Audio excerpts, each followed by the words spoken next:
In 1999, Ray Jean lost her grandmother.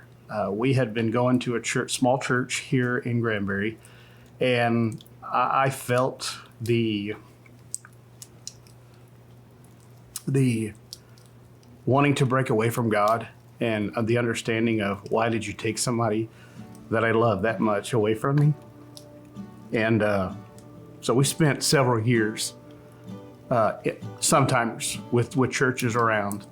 And one evening we got some information about a church that was starting up in the movie theater.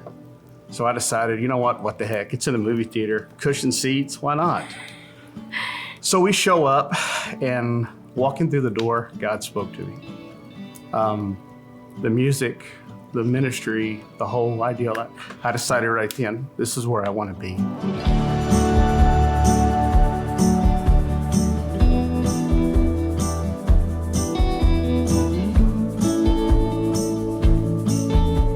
The kids started going to Elevate, started being a part of that several years later. And that's where we got pulled back in.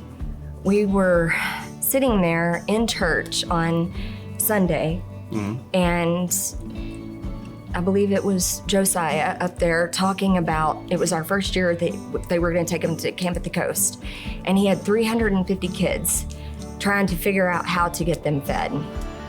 And Robbie and I looked at each other immediately, and it's like the Holy Spirit talked to both of us, and we just said, the smoker. I started out going to the first Camp at the Coast, just cooking, not knowing, hey, what's going to lead next. I was asked to cook 300 hot dogs, and putting them on a big smoker, it's kind of funny. You don't think of 300 hot dogs on a smoker.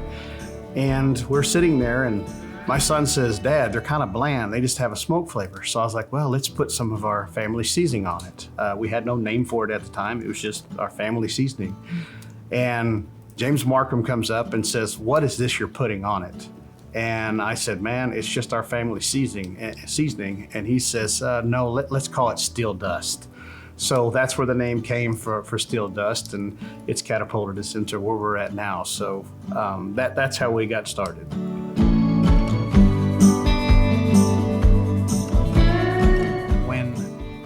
When you have that voice speaking to you about serving,